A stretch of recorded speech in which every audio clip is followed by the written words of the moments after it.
Hi Aries, welcome to Higher Source Tarot for your weekly tarot check.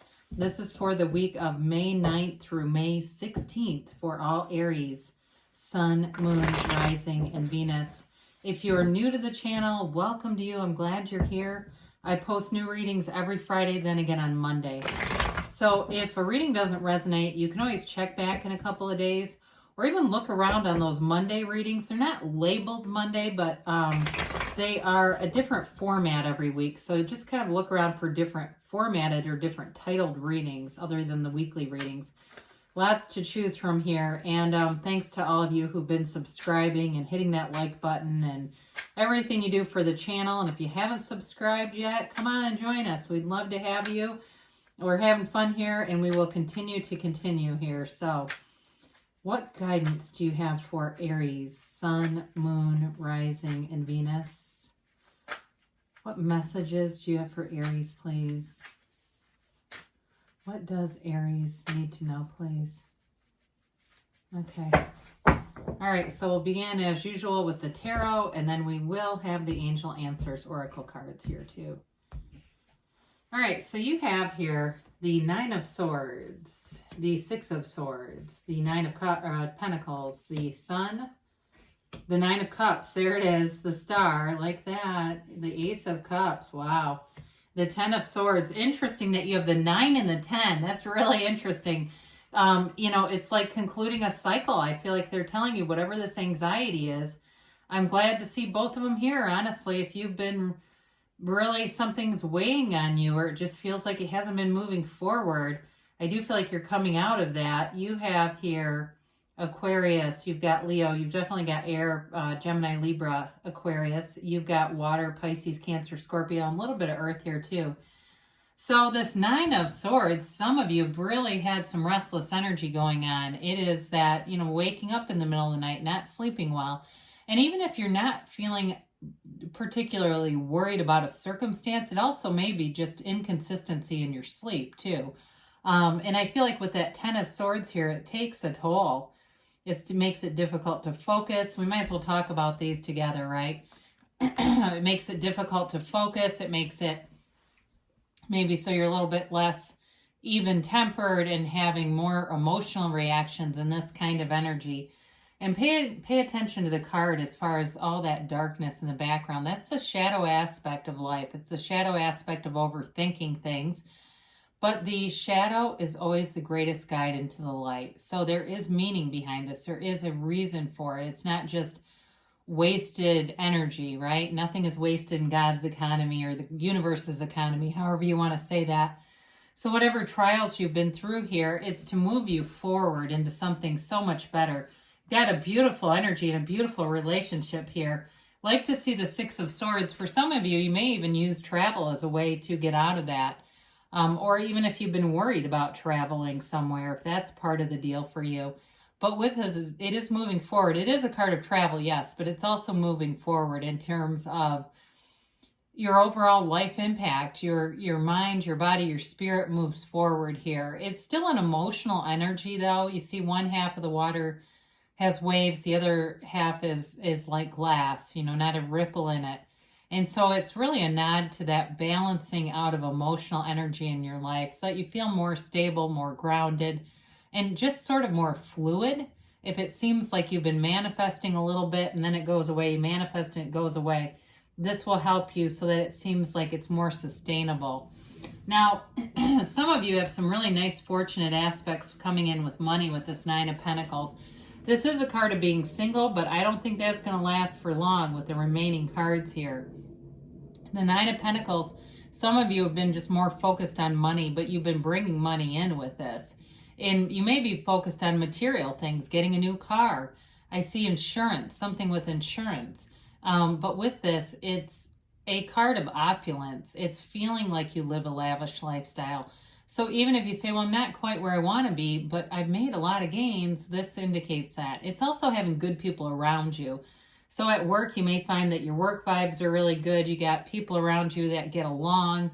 They all work towards the same goals, and there's just a nice harmonious energy there. In terms of where you live, too, this also indicates satisfaction in where you're living in your area. If it's an apartment where you just have cool neighbors, or you're, moving forward and looking at a house, and that's what that insurance is about. It doesn't matter where you are, it's satisfaction with it, but it's feeling fulfilled. It's feeling like this is really my goal attained. And so, the sun shows up, and we might as well comment on these. I mean, when you have things like this is a relationship that's real, okay? I mean, it's the sun is revolutionary energy, and the star is a rebirth. And so in terms of love, it's like a new beginning. It may be with somebody that you've been with before with the swords that are here, but either way, it's, like I said, revolutionary with the sun energy here. It's unconditional, and it's very positive energy. This is beaming energy, vibrant energy. It's like you are from this place, this frequency, this higher level frequency, where you don't attract struggle. You seem to just attract gain wherever you go.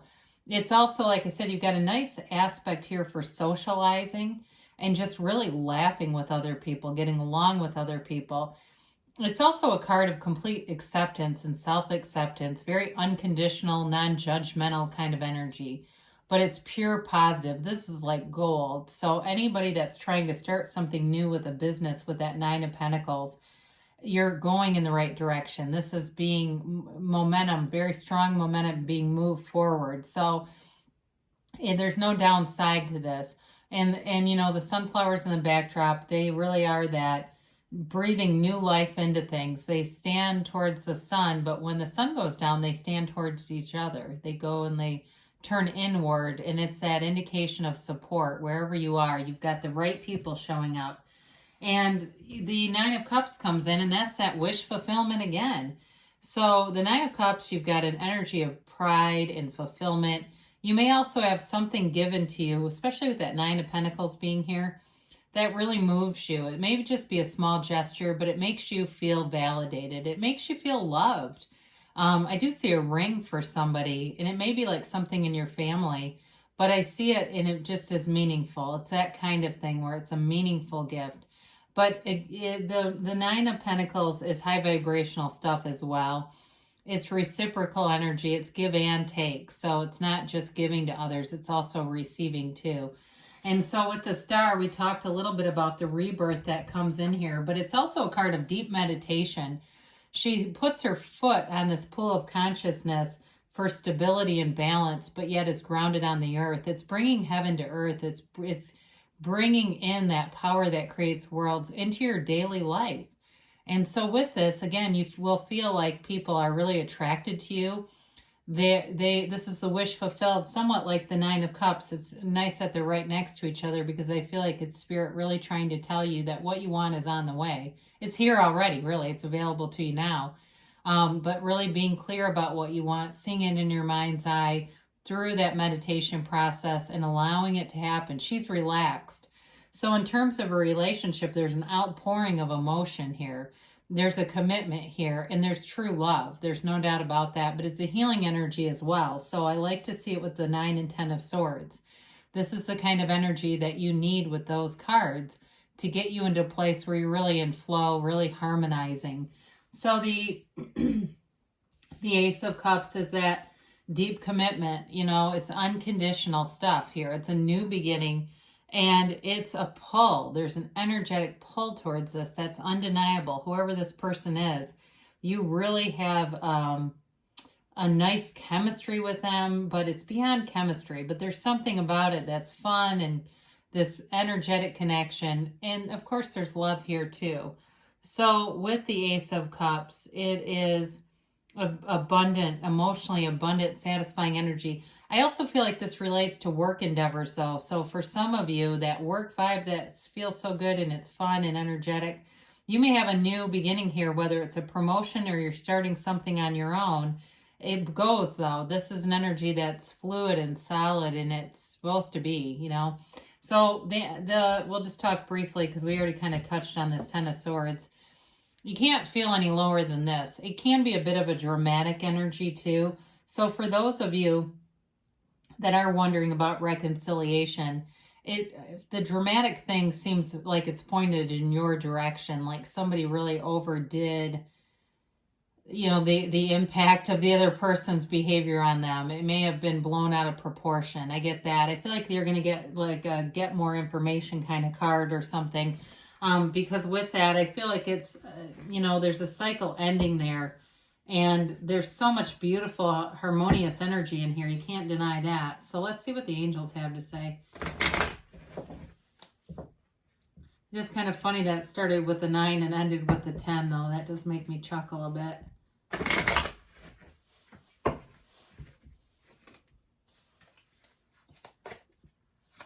And a timeline here for Aries.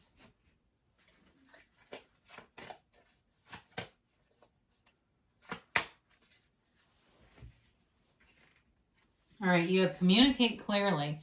So the universe always hears you. You just have to be certain of what you want. Like even manifesting yourself sleeping. If you're tired a lot of the time because you've had restless nights, you can start there. And the next thing you know, you'll be sleeping 7-8 hours. And you'll say, oh my God, I did that. I manifested that. I was clear about it and it happened. Look for a sign. So those signs and synchronicities are all around you. And your angels will direct you. You just have to be open to it. You've got success. This always reminds me of the Chariot. You're definitely moving forward here, Aries. There's nothing blocking you with this energy. It's pure success. It's somewhat like the Sun, but for some reason for me, I think of the Chariot there. They do say in the near future for your timeline, so things are definitely coming together for you. And you've got an emphatic yes. This reminds me of the Sun. It's that hell yes, pure positive energy. You create your reality. So you manifest people as you believe they will come forward. It's all up to you. And you get what you expect, whether you want it or not. So if you have any limiting beliefs, then it's time to replace those because you've got great things coming towards you. I love you, Aries, and I'll be back again soon.